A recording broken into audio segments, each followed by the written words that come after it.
مولانا پیر ذوالفقار احمد نقشبندی کا شمار دور حاضر کے تصوف و سلوک کے صف اول کے مشائخ میں ہوتا ہے۔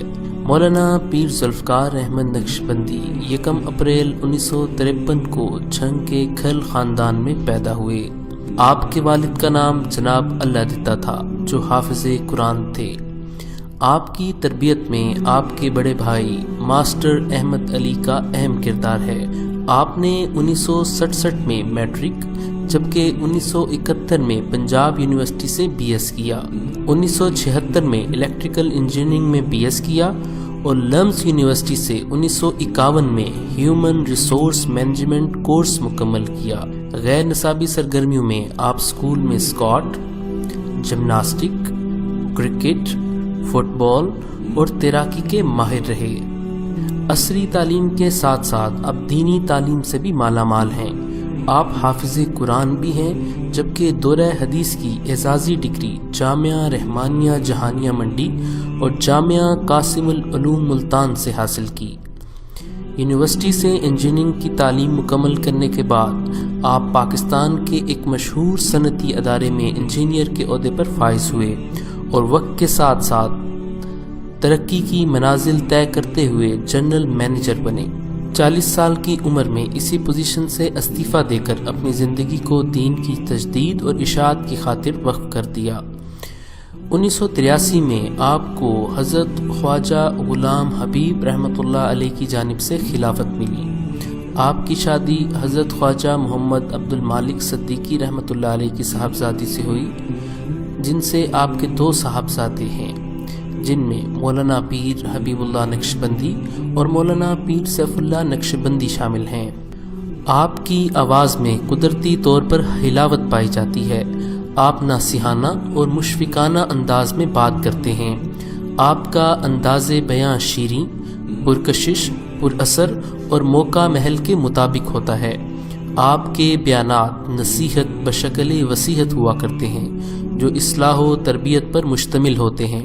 آپ کے بیان میں دین کا درد اور غم اتنا ہوتا ہے کہ بہت سے بیانات میں سامعین رو پڑتے ہیں۔ آپ کی شخصیت، انداز بیاں اور سب سے بڑھ کر آپ کے درد بھرے الفاظ سن کر سامعین گناہوں سے توبہ کر لیتے ہیں۔ آپ پر اتباع سنت کا اس قدر غلبہ رہتا ہے کہ ہر چھوٹے بڑے عمل میں سنت کو پیش نظر رکھتے ہیں۔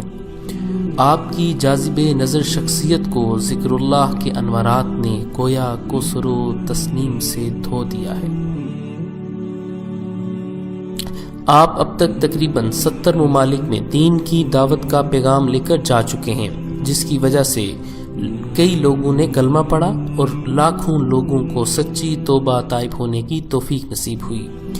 ان ممالک میں سعودی عرب، سنگاپور، تھائی لینڈ، مصر، بھارت، ملیشیا، انڈونیشیا، نیپال، بنگلہ دیش، سویڈن، آسٹریلیا، ڈنمارک، فرانس، امریکہ کی 22 ریاستیں، روس کی 9 ریاستیں، فن لینڈ، افغانستان، ترکی، ہنگری، برطانیہ، اٹلی، جرمنی، ناروے اور ساؤتھ افریقہ کے علاوہ دوسرے ممالک شامل ہیں۔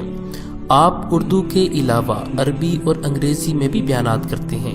آپ کی شدید محبت الہی، کامل اتباع سنت اور شریعت پر استقامت کی ایک دلیل یہ بھی ہے کہ ہزاروں علماء کرام اور طلباء دین آپ کے حلقہ ارادت میں شامل ہیں۔ آپ کو سننے والوں میں ایک بڑی تعداد بھارت سے تعلق رکھتی ہے۔ بھارت کی رپورٹس کے مطابق 2 حضرات اس سے پہلے گزرے ہیں جنہوں نے پورے بھارت پر اثرات ڈالے۔ ان میں ایک حضرت خواجہ معین الدین چشتی اجمیری رحمۃ اللہ علیہ اور دوسرے سید احمد شہید رحمۃ اللہ علیہ ہیں، اور اب مولانا پیر ذوالفقار احمد نقشبندی ہیں جن کو اللہ نے لاکھوں انسانوں کی زندگیاں بدلنے کا سبب بنایا ہے۔ آپ متعلقین کو رسمی رواجی پیروں کی طرح صرف دعائیں ہی نہیں دیتے بلکہ ان کو تعلیم و تربیت، علم و آگاہی، حکمت و عرفان کی دولت سے بھی نوازتے ہیں۔ آپ کے بیانات کی طرح آپ کی کتابیں بھی مقبول ہیں جن میں عشق الہی، عشق رسول صلی اللہ علیہ وسلم، حیات حبیب، تصوف و سلوک، با ادب با نصیب، مکتوبات فقیر، خطبات فقیر، موت کی تیاری، خواتین کے تربیتی بیانات، نماز کے اسرار و رموز، رہے سلامت تمہاری نسبت، قرآن مجید کے ادبی اسرار و رموز، حیا و پاک دامنی، سکون دل اور سکون خانہ، اولاد کی تربیت، خواتین اسلام کے کارنامے، سوئے حرم شامل ہے۔ آپ نے 1984 میں دارالعلوم جھنگ قائم کیا، جبکہ 1986 میں خواتین کے لیے جامعہ عائشہ صدیقہ رضی اللہ تعالی عنہا کا قیام کیا، جس کی پرنسپل آپ کی اہلیہ ہیں۔ جھنگ میں ایک بڑے منصوبے کی بنیاد رکھی، جسے معہد الفقیر الاسلامی کا نام دیا گیا۔ اس میں اس وقت درس نظامی، تخصص الفقہ، دارالفتہ، مسجد اور دیگر شعبہ جات قائم ہیں۔